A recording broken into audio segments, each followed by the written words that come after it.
One of Cape Town's worst fires in recent memory was brought under control on Monday after burning for more than 24 hours since it started on Sunday.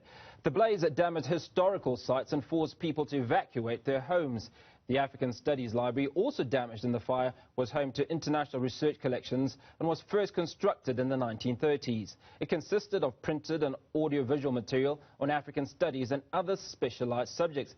The university said the collection of books and pamphlets exceeded 85,000 items on African studies alone.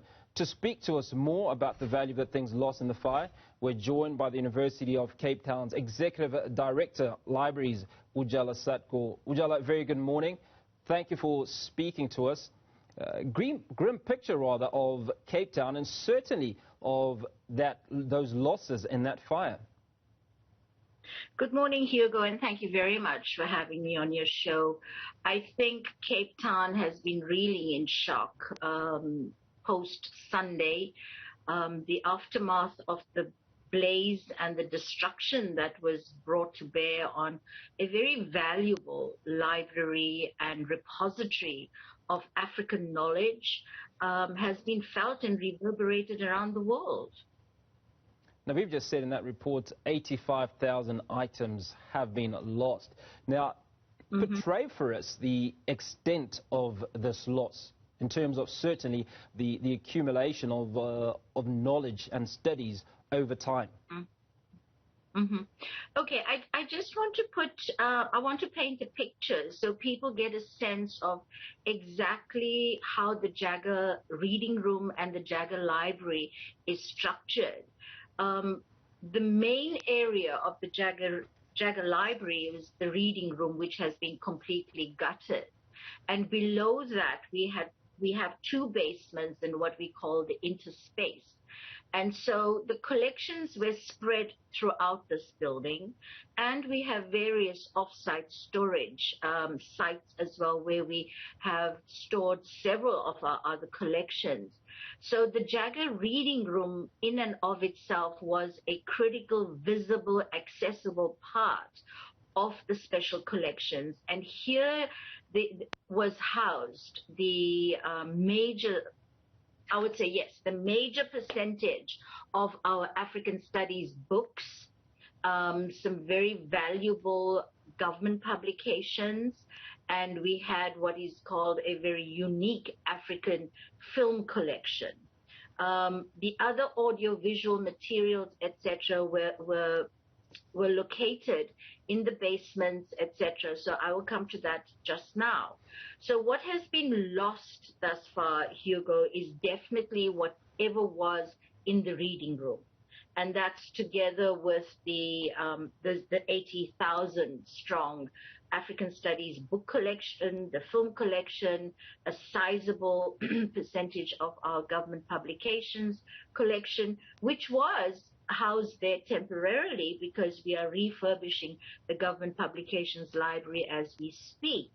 But together with that, we had other materials and folios of materials that were being processed, that were that were being prepared for digitization or had been digitized and were ready to go back to their safe storage.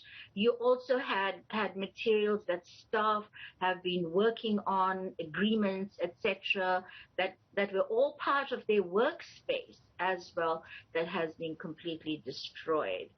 But the residual damage of quelling the fire has also been water damage, and that now has penetrated the basements.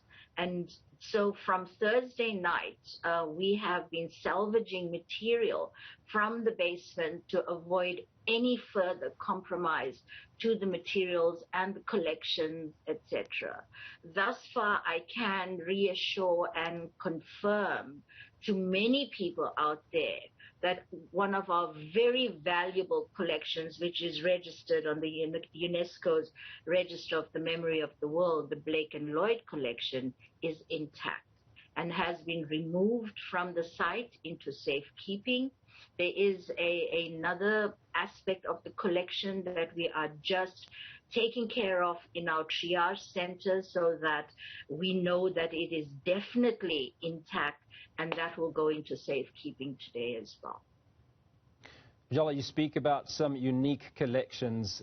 Would you care to elaborate on some of these that have been lost? Okay, one of our very, very unique collections, and I think globally it is a unique collection of note, and that is our 3,500 strong African film collection. This has been very dedicatedly collected over a period of 20 years by librarians, and it represents African cinematography, documentary making, and African voices as an alternate to mainstream cinema. And this collection has been completely destroyed. And it represents cinematography and filmmaking from South Africa to Egypt and in different African languages. And they're feature films, they're series, they're short films, documentaries, as I mentioned. And so, yes, that's a huge loss because it documents and narrates the stories of Africans by Africans.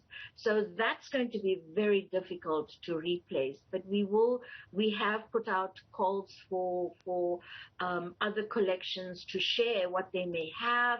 We are tied down by copyright, but given the circumstances, we will have to review some of that and see how best we can build on it. The other very valuable collection, obviously, is the African Studies book collection, which was established in 1953. And so collecting over the years has been a labor of love and professionalism and required a lot of commitment and dedication by the librarians and academics and researchers who contributed to this collection. And so again, I've been reiterating that collections don't develop on their own. It takes people behind the scenes to develop them. So you're also looking at the impact that this loss has had on the people that have given time, energy, and effort.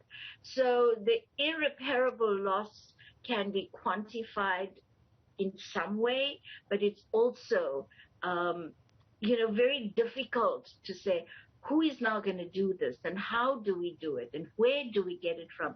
And these are the questions that we're asking as we go along. But I can tell you, Hugo, the groundswell of support and offers of assistance that we've received from around the world is extremely heartening. And I'm just going to put out a call also for volunteers from Cape Town, from Cape Townians.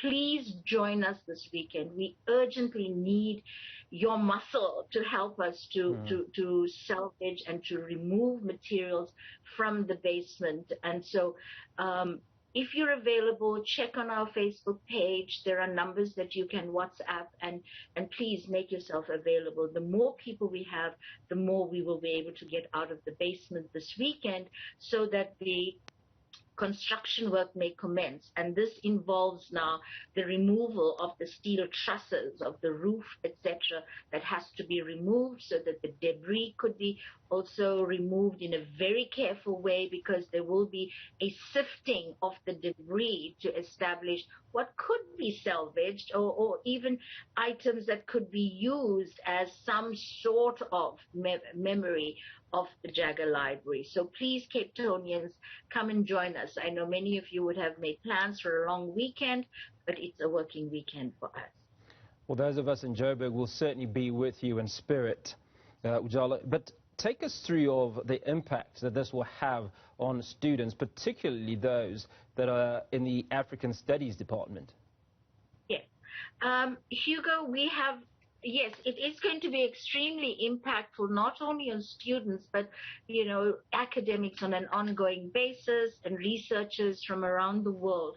We have been very, very concerned about this, but thankfully we've received offers of assistance from our sister universities around the country and from around the world who are making their Africana collections available for our students to tap into and to access. So whilst the immediate impact is being felt amongst those students who are ready to submit or rather to finalize and submit their either their master's or PhD programs, the long-term impact will be felt, but we will be making every effort to collaborate with institutions around the world. I can name them, but I think it'll be unfair to do so until we have finalized the formal agreements. But informally, we will be using some of the best universities in South Africa and the world to support our students presently and in the near future. I'd like to think that some of the conversations that you are having at the moment are how to safeguard against a future recurrence. God forbid that should happen again. Absolutely, but again, Hugo, this was not man-made. This was truly a quirk of nature, of fate. Because from a management perspective and infrastructure management perspective, we have always taken the safety and security of our materials very, very seriously. And that's why we have underground basement storage and vaults, etc. We have fire detection systems. And in this case, our fire detection system worked exemplary well because the fire shutters came down immediately. The alarm sounded and the temperatures and the smoke had reached a particular temperature and thick density. And so the alarms triggered the fire shutters, which came down and which prevented the fire from breaching and entering into other parts of the library. And so we don't have sprinklers in the library for a particular reason, but as you can see now with the water bombing to quell the fire, we've had this residual or related damage caused by water. But my advice to all libraries in South Africa that have special collections, revisit and reevaluate your safety and security infrastructure, because we need to start thinking very seriously about preservation and conservation of our special collections, rare materials, because it forms part of the global body of knowledge, and we are contributing substantially, but the concern is the future care, preservation and conservation of materials. Digitization is one aspect of it, but we still need to preserve and conserve the primary materials. And the dearth of conservators, the dearth of specialists in these areas are going to fail us going forward. Ujala, thank you kindly for your time this morning. University of Cape Town's Executive Director of Library.